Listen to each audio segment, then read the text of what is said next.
हर हर महादेव ओम नमः शिवाय जय जगन्नाथ बंधुगण आपण मानक स्वागत आमर एही ज्योतिष कार्यक्रम को तेबे बंधुगण आजिर भिडियोटी मकर राशि व्यक्ति विशेषज्ञ अनेक खास अच्छे कहीं आज आम जाना कि देवगुरु बृहस्पतिंकर एही अतिचारी गोचर बा देवगुरु बृहस्पतिंकर एही नरसिंह अवतार मकर राशि व्यक्ति विशेषज्ञ जीवन में कौन प्रभाव पकाइब तेबे आजिर भिडियो से विषय विस्तार भाव में चर्चा करवा। यह पूर्वर जदि आपणकर मकर राशि होता है आपण भी ईश्वर को सच्चा हृदय भक्ति करती विश्वास करती तेबे यही वीडियोटी को लाइक करी कमेंट बॉक्स रे जय जगन्नाथ अवसर पर कमेंट कर दिंतु। तेबे आसतु सर्वप्रथमे जानिबा मकर राशि व्यक्ति जीवन कथा। मकर राशि व्यक्ति आपण सतरे बहुत लयाल होइथांती अन्य मानक पई आपण आपणकर रिलेशनशिप को नहीं बहुत लयाल होइथांती निजर घर परिवार को आपण बहुत भल पाती निजर कर्म को आपण बहुत भल पाती यह सहित निजर संपर्कियों को मध्य आपण बहुत भल पाइबा देइथांती एवं लव रिलेशन हो मैरिड लाइफ हो कौन से सांगसाथी संपर्क रे मध्य आपण लयाल होइथांती जदि यह सत्य तेबे कमेंट बॉक्स रे जणाइबे। यह सहित मु आपण को कहूची जे मकर राशि आपणकर राशि रो अधिपति होउछंती शनि एवं आपण मध्य आपणकर माता को बहुत भक्ति करती एवं बहुत प्रेम करती आपण आपणकर माता पई सब किछि करि परिबे एवं यह सहित आपणकर राशि रो अधिपति शनि होइतिबारु आपण कोनोसी प्रकार रो अन्याय कार्य मध्य निजको लिप्त करती नहीं सर्वदा कर्म प्रिय होइथांती आ जो व्यक्ति जो भली भाव में कर्म करे आपणकर दृष्टि मध्य ता प्रति सेया रही थाए। तेबे आजिर विषय वस्तु होउछि बृहस्पति गोचर विषय। तेबे जदि देखिबा सर्वप्रथमे बृहस्पति आपणकर केउ भावर अधिपति तेबे मु कहूछि बृहस्पति आपणकर द्वादश एवं तृतीय भावर अधिपति आपणकर व्यय स्थान अधिपति आपणकर खर्च स्थान अधिपति एवं आपणकर पराक्रम भावर अधिपति आपणकर भाई भौणी स्थान अधिपति एवं आपणकर पराक्रम भावर आपणकर परिवेशर आपणकर जीवनर जो इच्छा शक्तिर आपणकर ऑनलाइन कारबार अधिपति से एवं आपणकर हॉस्पिटल अधिपति हुई आपणकर अधिपति होई से बसी कौटी ना षष्ठ भाव किंतु षष्ठ भाव जो पीड़ा कष्ट आपण को देइछंती कारण कह जाए कौन से शुभग्रह जदि षष्ठ अष्टम द्वादश घरे विराजमान करती तेबे ताहार फल निश्चिंत रूप से आपण को टिके कम भोग करने को पड़िथिबो बा सही घर रिलेटेड आम कष्ट भोग करने को पड़िथिबो। तेबे जदि देखिबा तेबे द्वादश एवं तृतीय भावर अधिपति होई जेतेबेले आपणकर 2025 मे रु आपणकर षष्ठ भाव में गोचर करिसेंती वर्तमान पर्यंत अक्टोबर 18 तारिख पर्यंत तेबे षष्ठ भाव में से आपण को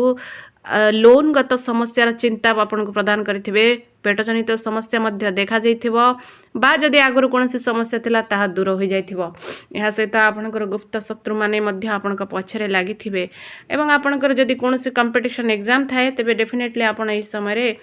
क्रैक करिवे एवं जदि देखिबा कौन रही आपण प्रभाव बृहस्पतिंकर एही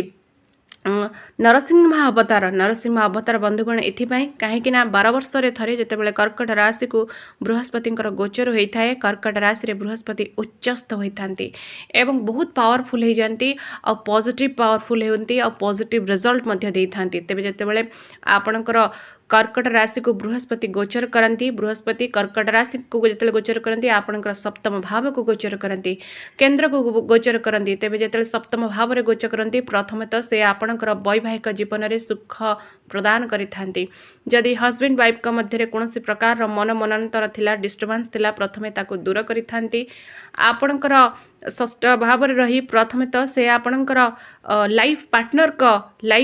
का मनरे बा माइंड रे आपणक प्रति भल पाइबा आनी थांती बा उभय रिलेशनशिप को पॉजिटिव करबा पई से 100% चेष्टा करिथांती। यह सहित उभय मध्य प्रेमर मधुरता मध्य सृष्टि होता है एवं संपर्क मध्य भल होता है। यह सहित जदि आपणकर कौन पार्टनरशिप बिजनेस अच्छी बा आगुरु थिला भल नथिला एई समय भल चलिबार संभावना अछि बा जदि आपण एई समय कोनोसी प्रकार पार्टनरशिप बिजनेस आरंभ करंती ताहा मध्य बहुत बढ़िया रहिबो काहेकि मु कहूची काहेकिना जेतेबेले सप्तम भाव को डेली इनकम रो भाव एबे डेली इनकम आपणकर मध्य वृद्धि पाइब डिसेंबर 3 तारिख पर्यंत आपणक अकाउंट को टंका आसीबो से भी को टंका ना जदि आपण कोनोसी प्रकार रो फॉरेन इन्वेस्ट करिसेंती से रिलेटेड अर्थ आपणकर आसीबो हाँ अर्थ आसीबो व्यय भाव रो अधिपति जेहेतु व्यय मध्य हबो एवं सप्तम भाव को जिते जाइछंती तेबे जदि आपणकर कोनोसी बिजनेस अछि जहाँ डेली चलुछि आपणक पाखक डेली डेली अर्थ आसुछि तेबे आपणको सही रिलेटेड मध्य पॉजिटिव रिजल्ट देखा मिलिबो एवं प्रथमतः एकादश भाव को दृष्टि देउथिबारु आपणको लाभ प्राप्त हेबो जो कार्य रे हाथ देबे सेतिरे सफलता मिलिबो एवं अनेक प्रकार सुख सुविधा मध्य आपणको प्राप्त हेबो एहा सहित जदि आपणकर कोनोसी इच्छा अभिलाष थिला एही समय पूर्ण हबार 100% मध्य नजर आसुछि एही समय रे आपणकर इच्छा अभिलाष पूर्ण हेबो एवं जदि कोनोसी प्रकार जिनिस क्रय करिवार थिला सुख सुविधा ऐश्वर्य जिनिस आपणकर प्राप्त करिवार समय मिलुछि ए सहित आपणकर लग्न भाव को दृष्टि देउथिबारु आपणक मध्यरे ज्ञान मध्य वृद्धि पाइब आपणक मध्यरे अभिज्ञता वृद्धि पाइब आपणक मध्यरे पारदर्शिता मध्य वृद्धि पाइब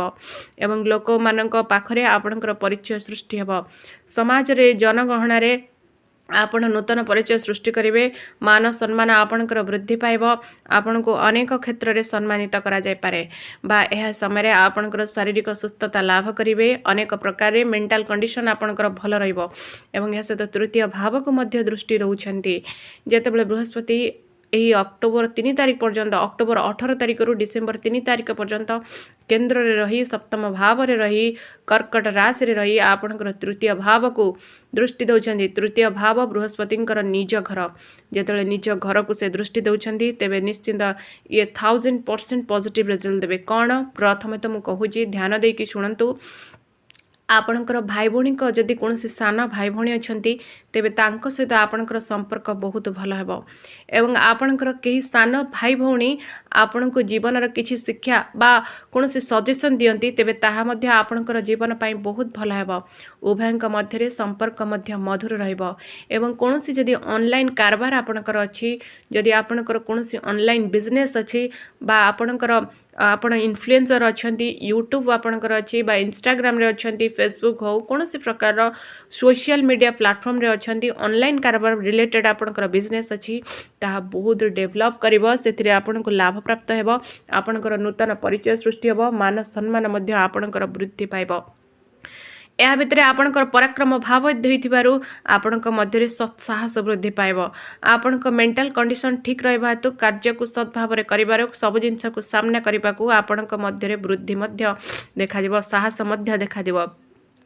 यह सहित जेहेतु जो भली परिवेश आपण चाहूले आपणकर चतुर्पार्श्वर जो लोक थांती बेले बेले से माने हमर शत्रु होइतांती आपणकर केही पड़ोसी हो बा आपणकर केही निज लोक जे आपणकर विरुद्ध रे थिले से आपणकर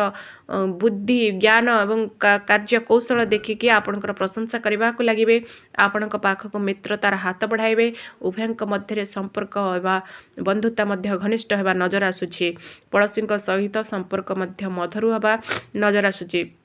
ए सहित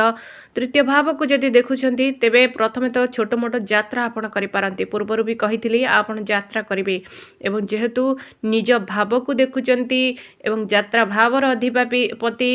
निज भाव को देखुछंती आपण निश्चिंत छोट मोट यात्रा करिवे यात्रागतर सुख मध्य आपण लाभ करिवे एवं स्पिरिचुअल यात्रा आपण करिवे कार्यक्षेत्र को नहीं आपण कार्य को नहीं किछि यात्रा करिवे जहाँ आपण को सुख सुविधा मान सम्मान आपण सब किछि प्रदान करिवो एवं यह सहित जेहेतु सप्तम भाव में देखुंत तेरे अर्थ आसब आपणकर अर्थ आसवा को नहीं जहाँ आपणकर इच्छा बेले आपणकर वैवाहिक जीवन को नहीं सही इच्छा आपणकर पूर्ण हेब एवं वैवाहिक जीवन में आपणकर लाइफ पार्टनर कर डिसीजन आपणक पई बहुत बढ़िया रहिबो आपणकर फ्यूचर पई आपणकर कैरियर पई जदि आपणकर लाइफ पार्टनर कोनोसी डिसीजन नियंती तेबे से डिसीजन आपणक पई बेस्ट रहिबो फॉरएवर पई बहुत बढ़िया रहिबो यह सहित देखिबा जदि आपण कोनोसी एही समय कोनोसी जदि स्पोर्ट्स लाइन रे अछंती कोनोसी कंपटीशन रे भाग नउछंती बा कोनोसी खेलाड़ी बा एही समय कोनोसी आपणकर एग्जाम अछि ताहाले मु कहबी बहुत बढ़िया हबो एही समय एग्जाम जदि आपणकर परिश्रम ठीक थाए ଆପଣ ପରିଶ୍ରମ 100% କରିଥାନ୍ତି ତେବେ ଏହି ସମୟରେ ଆପଣଙ୍କୁ ସଫଳତା ହେବାରେ କେହି ବି ବଞ୍ଚାଇ ପାରିବେନି। ଆପଣଙ୍କୁ ଏହି ସମୟରେ ନିଶ୍ଚିନ୍ତ କେନ୍ଦ୍ରରେ ବୃହସ୍ପତିଙ୍କର ଏହି ନରସିଂହ ଅବତାର କର୍କଟ ରାଶିରେ ଗୋଚର ଆପଣଙ୍କୁ ସୁଖ ସୁବିଧା ପ୍ରଦାନ କରିବ, ସେ ବି 1000 ସ୍ପିଡ୍ରେ। କାହିଁକି ନା ଅତିଚାରୀ ମାନେ ସ୍ପିଡ୍ ଭାବରେ ବୃହସ୍ପତି ଗୋଚର କରୁଛନ୍ତି। ସୁଖ ସୁବିଧା ତ ସେ ଆପଣଙ୍କୁ ପ୍ରଦାନ କରିବେ। ଆପଣଙ୍କ ଭିତରେ ଆତ୍ମବିଶ୍ୱାସ ବୃଦ୍ଧି ପାଇବ। ବହୁତ କିଛି ପଜିଟିଭ ରେଜଲ୍ଟ ଦେଖାଯାଉଛି। ତେବେ ଆପଣଙ୍କ ପାଇଁ ପ୍ରଥମେ ତ ଉପାୟ ଯଦି କହିବି, ତେବେ ସର୍ବପ୍ରଥମେ ଆପଣଙ୍କ ରାଶିର ଅଧିପତି ଶନି ହୋଇଥିବାରୁ ଆପଣ ପ୍ରତ୍ୟେକ ଦିନ ଶନିଦେବଙ୍କର ମନ୍ତ୍ରକୁ ଜପ କରନ୍ତୁ। ହନୁମାନ ଚାଳିଶା ମକର ରାଶି ପାଇଁ ବହୁତ ବଢ଼ିଆ। ଆପଣ ହନୁମାନ ଚାଳିଶା ପ୍ରତ୍ୟେକ ଦିନ ପାଠ କରନ୍ତୁ। ଏହା ସହିତ ବୃହସ୍ପତିଙ୍କ ପାଇଁ ପ୍ରତ୍ୟେକ ଗୁରୁବାର ଦିନ ନିଜର ସ୍ନାନ ଜଳରେ ହଳଦୀ ପକାଇକି ସ୍ନାନ କରନ୍ତୁ। ଗୁରୁବାର ଦିନ ହଳଦିଆ ରଙ୍ଗର ବସ୍ତ୍ର ଧାରଣ କରନ୍ତୁ। ଗୁରୁବାର ଦିନ ଗୁରୁଜନଙ୍କୁ ପ୍ରଣାମ କରନ୍ତୁ, ବା ଆପଣଙ୍କର ଯଦି କେହି ବ୍ରାହ୍ମଣ ନିକଟସ୍ଥ ବ୍ରାହ୍ମଣ ଅଛନ୍ତି ତାଙ୍କୁ ହଳଦିଆ ରଙ୍ଗର ଜିନିଷ ଦାନ କରନ୍ତୁ। ଆପଣଙ୍କର ଜୀବନ ସୁଖମୟ ହେବ। ଜୟ ଜଗନ୍ନାଥ।